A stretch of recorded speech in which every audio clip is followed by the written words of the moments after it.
Hello दोस्तों, नमस्कार। मैं विकास अपने यूट्यूब चैनल सफलता विद विकास पर आप सभी दोस्तों का स्वागत करता हूं।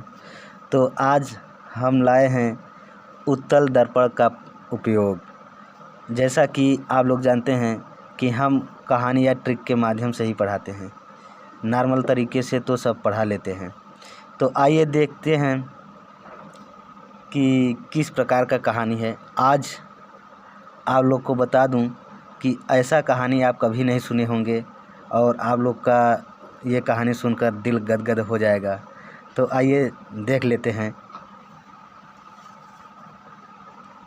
उत्तल दर्पण का उपयोग।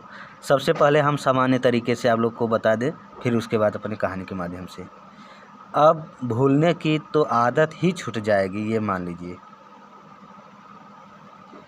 जैसे वाहनों के साइड मिरर में, जो वाहनों के साइड होते हैं, साइड मिरर, जैसे चाहे 4 व्हीलर हो चाहे 2 व्हीलर हो, जो साइड में होते हैं तो उसमें क्या होता है, उत्तल दर्पण का उपयोग होते हैं। साइड मिरर में कौन सा दर्पण? उत्तल दर्पण। आप सिर्फ ऐसे देखते रहिए, अभी ऐसा कहानी बताएंगे कि भूल नहीं पाएंगे।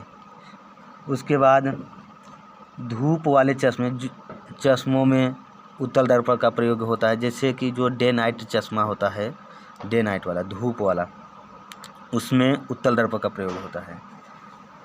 और चौराहों पर लगे स्ट्रीट लाइटों में भी उत्तल दर्पण का उपयोग होता है। चौराहों पर लगे स्ट्रीट लाइटों में भी उत्तल दर्पण का उपयोग होता है। ये तो हुआ नॉर्मल तरीके से, लेकिन आइए हम आप लोगों को अपने कहानी के माध्यम से बताते हैं। जैसा कि आप लोग देख रहे हैं थंबनेल पर कि लड़की को देखकर ड्राइवर हुआ भ्रमित। तो आज हम बताएंगे अभी कैसे भ्रमित हुआ। जैसे वाहनों के साइड मिरर में ना, तो समझिए कि एक आदमी था। जैसे कि मैं पहले ही बता दिया था कि हमारा मकसद ये होता है कि आप लोगों को याद हो, चाहे लड़की हो, चाहे लड़का हो, चाहे पुरुष, चाहे महिला, हमको उससे मतलब नहीं है। हम किसी पर भी कहानी बना सकते हैं, कोई अपने आप पर दिल पर न ले।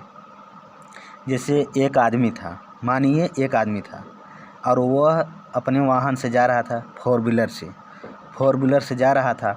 तो रात को जा रहा था, वह अपने 4 व्हीलर से रात को जा रहा था। अब जब जा रहा था, कुछ दूर गया तो उसे ऐसा लगा कि जैसे धूप हो गया है। पहले कहानी पूरा सुन लीजिए, फिर उसके बाद हम डिनोट कर देंगे एक एक चीज़। तो उसे ऐसा लगा कि जैसे धूप हो गया है। तो बहुत आश्चर्य में पड़ा। तो जब अपने साइड मिरर में देखा तो एक बहुत सुंदर लड़की खड़ी हुई थी और उसमें इतना चमक थी कि जैसे कि धूप हुआ है। तो सोचा इसी की वजह से धूप हो गया है क्या। लेकिन जब उतर कर देखा तो क्या हुआ, चौराहों पर जो लगे स्ट्रीट लाइट होते हैं वो जल रहे थे। चौराहों पर जो स्ट्रीट लाइट होते हैं, जो चौराहों पर लाइट होते हैं, वही जल रहे होते हैं। तो सोचा, तभी मैंने सोचा कि इतना लड़की कब से सुंदर होने लगी कि लाइट जैसा चमकने लगी। तो ये कहानी समझ में आया। अभी आप लोगों को समझा दे रहे हैं, अब एक एक चीज़ डिनोट करके। जैसे जब आदमी अपने वाहनों से जाने लगा तो उसको जब पीछे ऐसा लगा कि धूप हो गया। तो धूप हो गया का मतलब कि धूप वाले चश्मों में उत्तल दर्पण का प्रयोग होता है। उसे ऐसा लगा कि धूप हो गया है।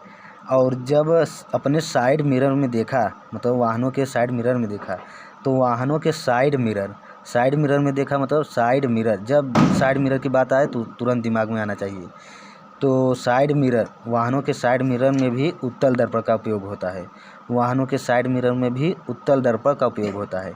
तो जब साइड मिरर में देखा तो उसे एक लड़की दिखाई दी जो कि धूप की जैसी चमक रही थी। तो जब उतर कर देखा, अपने 4 व्हीलर से उतर कर देखा, उतर मतलब उत्तल दर्पण, उतर कर देखा उत्तल दर्पण। उतर कर देखा उत्तल दर्पण, तो उतर का मतलब होगा उत्तल दर्पण। जब उतर कर देखा तो क्या हुआ कि चौराहों पर जो लगे स्ट्रीट लाइट थे वो जल रहे थे। तो जो चौराहों पर स्ट्रीट लाइट होते हैं उसमें उत्तल दर्पण का उपयोग किया जाता है। जो चौराहों पर लगे स्ट्रीट लाइट होते हैं उसमें उत्तल दर्पण का उपयोग किया जाता है। आई होप आप लोगों को ये मेरी कहानी पसंद आई होगी, और यदि ये वीडियो आप लोग को पसंद आया हो तो इसको ज़्यादा से ज़्यादा शेयर करिएगा, और इस चैनल को ज़रूर सब्सक्राइब कर लीजिएगा। अच्छा, आप लोगों से एक क्वेश्चन है कि उत्तल दर्पण किसे कहते हैं, कमेंट बॉक्स में ज़रूर लिखना। धन्यवाद।